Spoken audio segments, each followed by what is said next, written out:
آج دنیا کے نقشے پر جہاں کئی قومیں اپنی تاریخ اور تقدیر کی جنگ لڑ رہی ہیں، وہاں پاکستان اور بھارت کے درمیان کشیدگی اور تنازعات ایک نیا رخ اختیار کر چکے ہیں۔ اگر ہم اسلامی تاریخ اور اس کی پیشن گوئیوں کو دیکھیں تو غزوہ ہند کا ذکر اکثر مسلمانوں کے ایمان کا حصہ رہا ہے۔ یہ ایک ایسا وقت بتایا گیا تھا جب مسلمان بھارت کی سرزمین پر فتح حاصل کریں گے، اور آج کے حالات میں یہ سوال اٹھتا ہے کہ کیا ہم وہ وقت قریب دیکھ رہے ہیں؟ پاک بھارت کے موجودہ حالات میں جو کشیدگی اور محض آرائی نظر آ رہی ہے، وہ غزوہ ہند کی نشانیوں سے جڑی ہوئی ہو سکتی ہے۔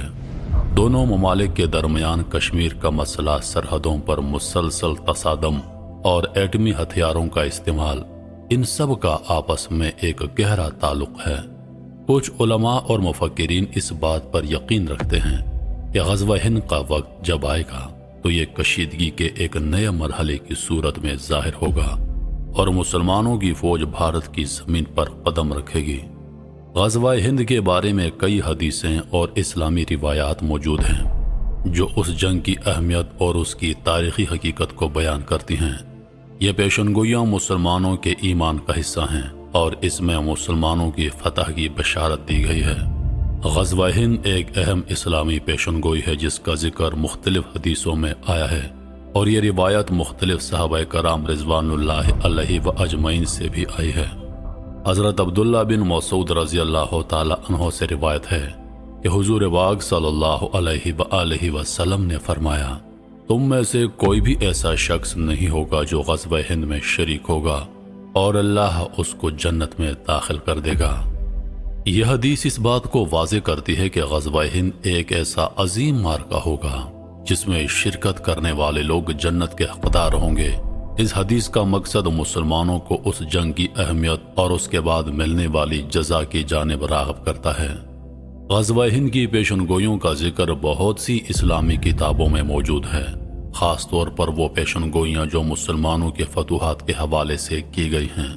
غزوہ ہند کے حوالے سے ایک اور حدیث حضرت علی رضی اللہ تعالی عنہ سے مروی ہے، ایک دن تم میں سے ایک گروہ بھارت کی زمین پر جنگ کرے گا اور اللہ ان کو کامیاب کرے گا۔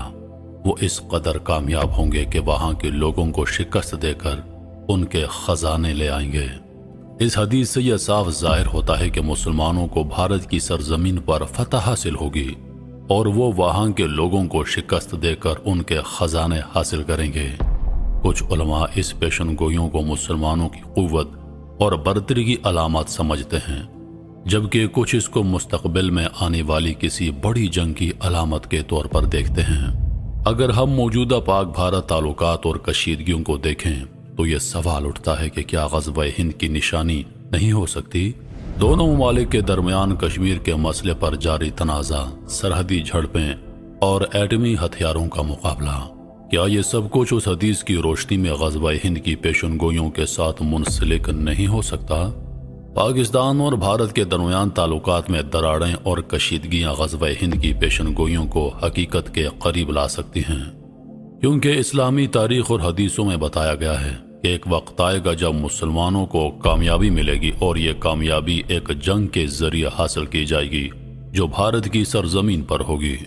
غزوہ ہند کا مفہوم صرف جنگ یا فتح تک محدود نہیں ہے، اس کے ذریعے مسلمان اپنی طاقت اور ایمان کی مظاہرے کے طور پر بھارت کی سرزمین پر قدم رکھیں گے۔ یہ ایک ایسا وقت ہوگا جب مسلمان ایک نئی قوت کے طور پر ابھریں گے، اور یہ بھی ممکن ہے کہ اس وقت مسلمانوں کی کامیابی صرف جنگ میں نہ ہو بلکہ اللہ کی مدد اور ہدایت کے تحت وہ بھارت کی سرزمین پر اپنے پیغام کو پھیلائیں گے۔ غزوہ ہند کی پیشن گوئیاں اسلامی تاریخ کا حصہ ہیں اور اس کے ذریعے مسلمانوں کو فتح کی بشارت دی گئی ہے۔ موجودہ حالات کو اگر غزوہ ہند کی نشانی کے طور پر دیکھا جائے تو یہ ایک اہم اور پیچیدہ موضوع بنتا ہے۔ غزوہ ہند علامات کبریٰ ہے کیونکہ یہی فاتح فوج ایلیا یعنی القدس جائے گی جو بعد میں عیسیٰ علیہ السلام کی فوج سے مل جائے گی۔ قرآن پاک میں فرما دیا گیا ہے کہ بے شک عیسیٰ قیامت کی نشانی ہیں۔ اس سے ثابت ہوا کہ غزوہ ہند علامات کبریٰ ہے یعنی قریب قیامت کی نشانی ہے۔ حدیث مبارکہ نبی کریم صلی اللہ علیہ وآلہ وسلم کی حدیث ہے کہ خراسان سے سیاہ جھنڈے نکلیں گے، انہیں کوئی شکست نہیں دے سکے گا مگر یہ وہ ایلیا یعنی القدس میں نصب ہوں گے۔ اللہ تعالیٰ ان کے لیے ایک ہی رات میں معاملات کو درست کر دے گا۔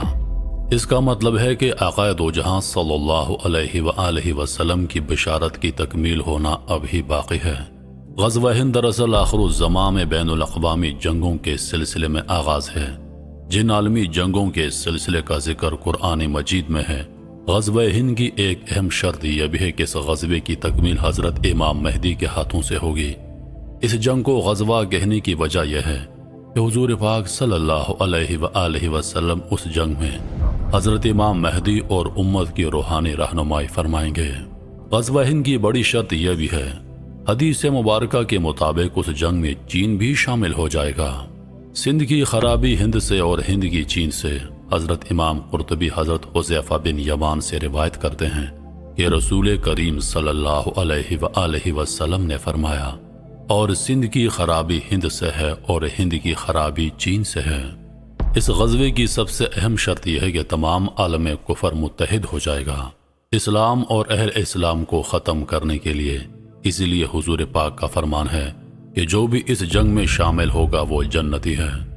حضور پاک نے غزوہ بدر کے بعد قیامت تک کسی جنگ کی وہ فضیلت بیان نہیں کی جو آپ نے اس جنگ کی فضیلت بیان کی ہے۔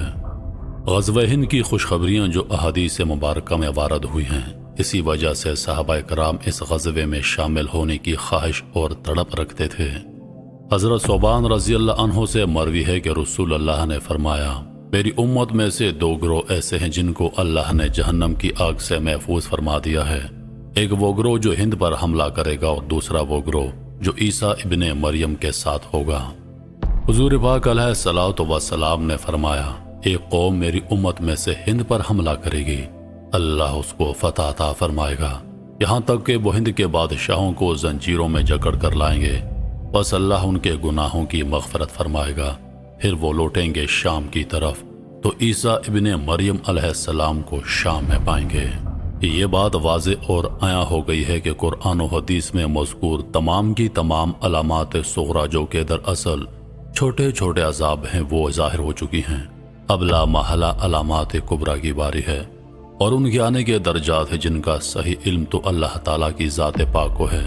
اگر کیا خبر کہ ان کی ابتدا اچانک ہی شروع ہو جائے اور ہمیں توبہ کا موقع نہ ملے، تو بہتر نہیں کہ ہم فوری طور پر اجتماع توبہ کی طرف آئیں۔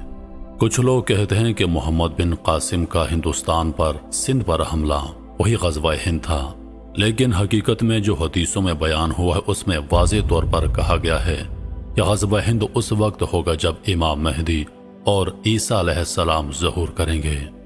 حضرت ثوبان جو کہ رسول اللہ صلی اللہ علیہ وآلہ وسلم کے غلام تھے، ان سے روایت ہے کہ رسول کریم نے فرمایا، میری امت کے دو گروہوں کو اللہ تعالیٰ دوزخ کے عذاب سے بچائے گا، ان میں سے ایک ہندوستان میں جہاد کرے گا، دوسرا عیسیٰ علیہ السلام کے ساتھ ہوگا۔